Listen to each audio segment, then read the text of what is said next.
மச்சான் காலை எப்படி வந்திருக்க? ஃபர்ஸ்ட் வந்து முடிச்சிருக்கியோ? மாலாவா கொஞ்சம் தள்ளி வரான்.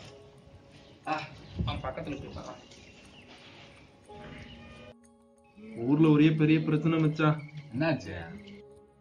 என் ஜாதிகார பொண்ணு வேற ஜாதிகார பையன் எதிர்த்து ஓடிட்டா. போடா வேணா. என்னை பொறுத்த வரைக்கும் ஜாதி பற்றி பேசுகிற எவனுமே சாப்பாட்டில் கை வைக்கக்கூடாது. எந்த ஜாதி அவனுக்கு வெறுத்து ஒதுக்குறானுங்களோ அந்த ஜாதிகார உழைப்பில் உருவானது தான்டா சாப்பாடு. அதெல்லாம் மேட்ரே இல்லை தல. இந்த காலத்தில் ஜாதினா ஒரு விஷயமே இல்லை, சரிங்களா? பணம் தான். இதே அவங்க கிட்ட பணம் இருந்தா அவங்க கிட்ட எப்போ ஏற்றுருப்பாங்க. இருக்கிறவன் இல்லாதவன்ட்டு கொடுக்க மாட்டேங்கிறான். அதான் என்ன சொன்னா? இங்க இல்லாதவன் இல்லாதவனுக்கே கொடுக்க மாட்டேங்கிறான். அப்புறம் எப்படி இருக்கிறவன் இல்லாதவனுக்கு தருவான்? புரியல. உனக்கு எதுவும் புரிஞ்சுது? என்ன புரியலையா? உங்களுக்கு புரியுற மாதிரியே சொல்றேன். நாம இப்ப காய்கறி வாங்க காய்கறி மார்க்கெட்டுக்கு போறோம். நம்ம யாரு? மிடில் ஃபேமிலி இல்லாதவங்க. வியாபாரம் பண்ற அந்த காய்கறி கடைக்காரன் யாரு? அவனும் இல்லாதவன் மிடில் கிளாஸ் ஃபேமிலி. நாம 1 கிலோ 2 கிலோ காய்கறி வாங்குறோம். கொஞ்சம் ஒரு 2 காயோ 3 காயோ எக்ஸ்ட்ரா கேட்கறோம். அவங்ககிட்ட தருவானா? தரமாட்டானே.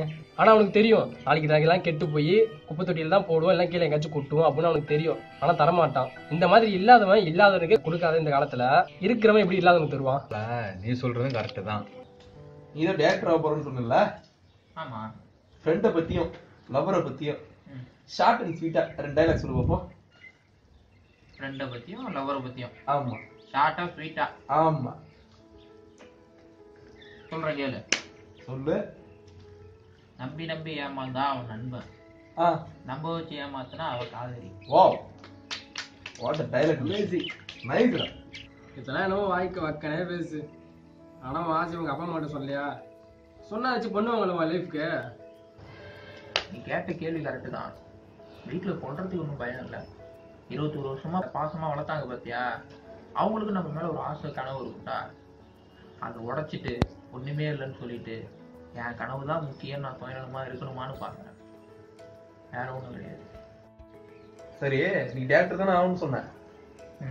உங்க அப்பாட்ட எப்படி பேசியோ அப்படிங்கிற ஒரு ரிகல்சர் போடுறோமா? பண்ணலாம், நல்லா தான் இருக்கும். நல்ல ஐடியா தானே. ஆனால் அப்பாவை நடிக்கிறதுக்கு ஆள் வேணுமே. உனக்கு தெரிஞ்ச வேற இருக்கா? ஏய், எங்க ஹவுஸ் ஓனர் பையன் இருக்கான். அவன் கூப்பிட்டு வந்து உங்க அப்பாட்ட எப்படி பேசி அவர் பார்த்துட்டு. ஆமா மச்சான், அவன் நடிப்பு கரெக்டா இருப்பான். அவனை வச்சே பண்ணுவான். சரி, அப்போ அவனுக்கு போய் கூப்பிட்டு வரோம். அண்ணா என்ன தம்பி? வாங்கண்ணா. ஏண்டா? வாங்க வாங்க. மச்சான் நான் சொன்ன ஆளு இவருதான், பார்த்துக்கோ. எனக்கு அப்பாவை நடிக்க ஆள் கூப்பிட்டு போறான்னா அண்ணன் பேர் ஒருத்தர் கூப்பிட்டு வந்து ரெடி பண்ணா எடுத்து வர முடியாது, அட்ஜஸ்ட் பண்ணிக்கோ. அப்பாவை இவருதான் அப்பா. உங்க அப்பா இப்படி பேசுற, அப்படியே பேசுற.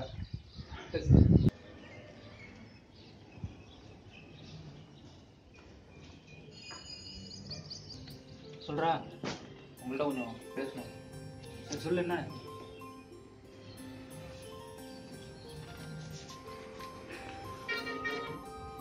நீங்க நினைக்கிற மாதிரி என்னால் படித்து வேலைக்கெல்லாம் போக முடியாது. உங்களுக்கு என் மேலே ஒரு கனவு இருக்கும், அதேமாரி எனக்குன்னு ஒரு கனவு இருக்குது. எனக்கு டைரக்டர் ஆகணும்னு ஆசை. நல்ல டைரக்டர் தான் ஆக முடியும். இந்த மனுஷருக்கு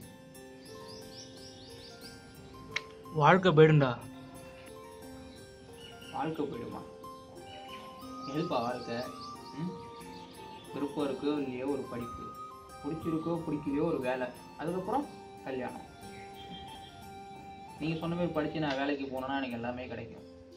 பேங்க் பேலன்ஸ், பங்களா, ஒய்ஃப். ஆனால் சந்தோஷம் இருக்குமான்னு கேட்டால் சத்தியமாக இருக்காது. இதே என் ஆசைப்படி நான் 60 வயசுலேயே டைரக்டர் ஆனாலும் நான் எடுத்த படத்தை ஃபஸ்ட் ஷோ பார்க்க ஒரு கூட்டம் வரும். நான் எடுத்த சீனாவை விசில் அடித்து கை தட்டி பார்க்கும்போது என் கண்ணு ஓரத்தில் தண்ணீர் வரும். சரியா? அது போதும்பா என் 40 வருஷ வாழ்க்கையை சாட்டிஸ்ஃபை பண்ணுறதுக்கு. நீங்கள் சொல்கிறீங்க படிப்பு தான் முக்கியம்னு. இங்கே எத்தனை பேர் அறிவுக்காக படிக்கிறாங்க? 3 எழுத்து அறிவுக்காக படிக்கிறான்னா 3 டிஜிட் மார்க்குக்காக படிக்கிறவன் தான் அங்கே அதிகமாக இருக்கான். என்னை விட்டுருங்க. எனக்கு என் கனவு தான் முக்கியம். பயமாக இருக்குப்பா. கனவுன்ற வார்த்தை கனவுலே போயிடுவோன்னு பயமாக இருக்கு. வளர்ந்ததுமே யாவரும் தீவாய் போகிறோம். தந்தை அவனின் பாசத்தை எங்கே காண்கிறோம்? நமக்கெனவே வந்த நண்பன் தந்தை.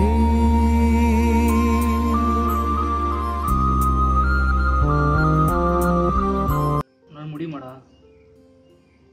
முடியுமான்றது கேள்வி இல்லைப்பா, நம்ம முயற்சி பண்ணுவோமான்றது தான் கேள்வி. சொன்னதை கேட்டு எனக்கே கண் கலவரா. அப்பாட்ட போய் சொல்லு, கண்டிப்பாக ஒத்துப்பாரு. பார்க்கலாம். சொந்த அப்பா கிட்ட பேசுகிறதுக்கே இங்கே ரிஹர்சல் பார்க்குற நிலைமைக்கு வந்துட்டோம். ஏன் எல்லாரும் சொல்லுவாங்க அவங்க அப்பா தான் அவங்களுக்கு ஹீரோ, சூப்பர் ஹீரோ அப்படின்னு. ஆனால் அதெல்லாம் எது வரைக்கும்?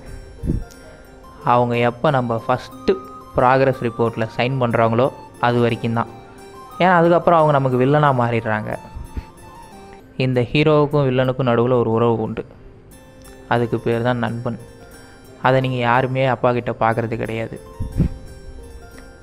1000 நண்பர்களை உள்ளடக்கிய ஒரு வில்லன், அதுதான் அப்பா. எல்லாரும் அந்த ஒரு வில்லனை பார்த்து பயப்படுறீங்க. உள்ளே இருக்க நண்பனை யாருமே பார்க்குறதில்ல. யார் கூடயே உட்காந்து பேசும்போது ஃப்ரீயாக பேச முடியுது, ஆனால் அப்பா கிட்ட போய் பேசணுன்னாலே உள்ள உதறுது. எல்லாரும் உட்காந்து பேசுங்க. உங்களோட குறைகள் நிறைகள், பிடிச்சது பிடிக்காது டெய்லி ஷேர் பண்ணுங்கள். அப்புறம் தெரியும் அப்பாவோட ஒரு நண்பன், சிறந்த நண்பன் இந்த உலகத்தில் யாருமே இல்லைன்னு. தெய்வங்கள் எல்லாம் தோற்றே போகும் தந்தை அன்பின் முன்னே, தாலாட்டு பாடும் தாயின் அன்பும் தந்தை அன்பின் பின்னே. தகப்பனின் கண்ணீரை கண்டோர் இல்லை, தந்தை சொல்மிக்க மந்திரம் இல்லை. என் உயிரணுவில் வர முன்னுயிரல்லவா, மண்ணில் வந்த நான் உன்னகலல்லவா. காயங்கள் கண்ட பின்பே உன்னை கண்டே.